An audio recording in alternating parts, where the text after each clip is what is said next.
was like a scene straight out of a movie. You could hear the engine revving underneath, and we were passing the other traffic, which were probably doing 90 to 100. Just before 10 o'clock Wednesday morning on a busy Toronto highway, Dave Yeomans was clinging to the hood of a car traveling at speeds of around 100 kilometers per hour.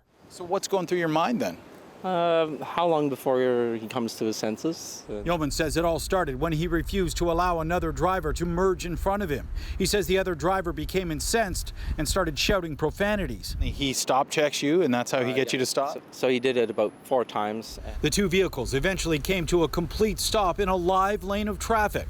Yeomans says the other driver got out of his car and walked right up to his window. Well, he reached in the back window and pulled out a toolbox and threw it in the lane. That's when Yeomans says he got out of his car to take a picture of the other man's license plate. Then he sped towards me, so before I got my phone out, so when he was coming towards me, I just jumped on the hood so I wouldn't get hit. And the next thing you know, you're going for a ride. Yeah. It kind of made me think of when you're watching a movie and you see some guy doing a stunt.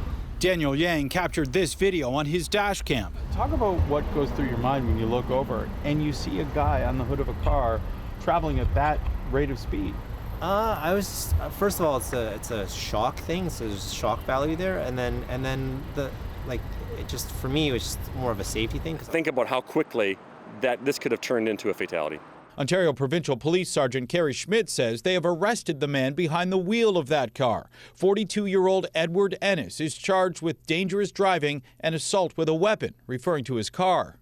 Having a person on the hood of your vehicle and you're going down the highway at highway speed is nothing short of the most extreme type of aggressive driving I've ever seen. I think about all the other cars on the road, and I think about how much danger you would have been in had you fallen off the hood of that car. That would have been bad.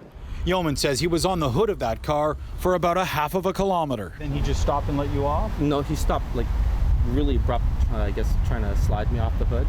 So I slid off the side so I wouldn't get run over again. Yeomans somehow walked away from this ordeal with no injuries. Greg Ross, CBC News, Toronto.